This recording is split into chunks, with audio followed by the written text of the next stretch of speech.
Sarajevo, lundi 8 avril 2024. Et voilà déjà une demi-heure que je roule, hein, que j'ai quitté ce que j'appelle mon gîte. Et mon vélo me conduit allègrement de droite à gauche. Aujourd'hui, j'ai surtout suivi les pistes cyclables. Les pistes cyclables sont très présentes sur les grands axes. Pour répondre à la question d'Arnaud, oui, il y a beaucoup de pistes cyclables sur les grands axes. Par ailleurs, il y en a assez peu, mais il y a une belle convivialité entre tous les publics. Donc je parle évidemment des piétons, je parle des trottinettes et je parle des vélos. La sonnette est de mise, hein, donc on prévient et automatiquement les piétons se mettent sur le côté ou les vélos se mettent du côté, puisque souvent les trottinettes sont plus rapides, en tout cas par rapport au papy que je suis et qui aime faire des promenades tranquilles à vélo pour bien observer les merveilles de cette ville. C'est mon 3e séjour ici. Il y a eu avril, il y a eu 2023, il y a eu une petite semaine là donc, et puis il y a eu septembre où j'étais au Monténégro, et puis je suis quand même revenu à Sarajevo, ville de cœur s'il en est, et donc là je vais faire le fameux tunnel qui a permis aux gens de Sarajevo de quitter la ville en direction de la Croatie et puis des pays qui voulaient bien accueillir, comme ce fut pas mal le cas de l'Allemagne par exemple, et comme ce fut le cas de la Belgique. Donc c'était pas évident du tout de pouvoir passer par ce tunnel parce qu'il fallait avoir des autorisations. Et donc oui, c'était pas simple. Tous les gens de Sarajevo n'étaient pas enclins à pouvoir quitter la ville. Qu'est-ce qui s'est passé? C'est très simple. Sarajevo, c'est une cuvette. Et donc vous aviez des snipers tout autour de Sarajevo. Et ça tirait ferme. Est-ce qu'il y avait des cibles précises? Parfois oui, parfois non. Comme dans cette guerre. Et donc oui, c'est les Serbes qui ont attaqué. Bon, je ne suis pas historien, je vous laisserai, si ça vous intéresse, aller plus avant au niveau historique via les nombreuses informations qui existent. Voilà, le tunnel Spassa, vous avez le parking et puis vous avez le tunnel lui-même un peu plus loin.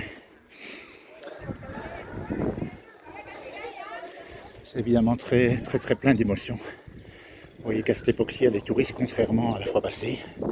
Alors voilà le fameux tunnel. On voit encore les traces des fusils. Et oui, qu'est-ce qui s'est passé comme atrocité ici?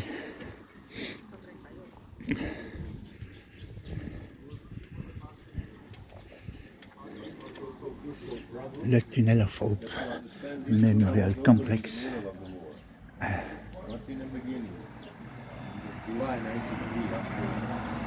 Guerre de 92 à 95.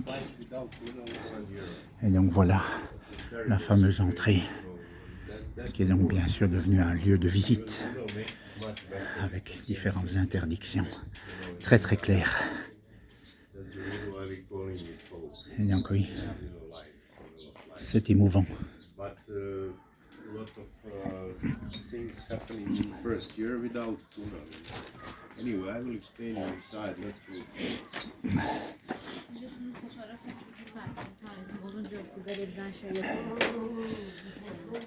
paysage environnant, mais c'est magnifique.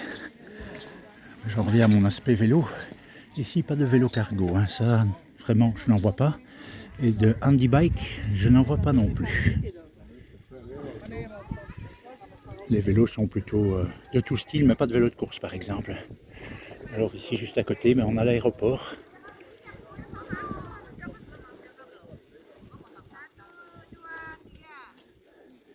Et on a les éternels asiatiques, les japonais sans doute qui sont présents. Et sa photographie, un petit peu comme moi finalement. Hein. Qu'est-ce que c'est que cette idée de faire de ces japonais ou de ces asiatiques des photographes fous? C'était le cas à une époque et puis on l'est devenu aussi avec nos smartphones, hein, les gars, les filles. Voilà, petit reportage qui va s'arrêter ici. Je continue ma promenade à vélo, c'est un régal. C'est vraiment un régal, il fait 28 degrés pour l'instant. Ça va monter jusqu'à 29. Finalement, c'est agréable. Je m'amuse vraiment énormément. Ce vélo est une merveille pour découvrir la ville. Passez une agréable journée, à bientôt.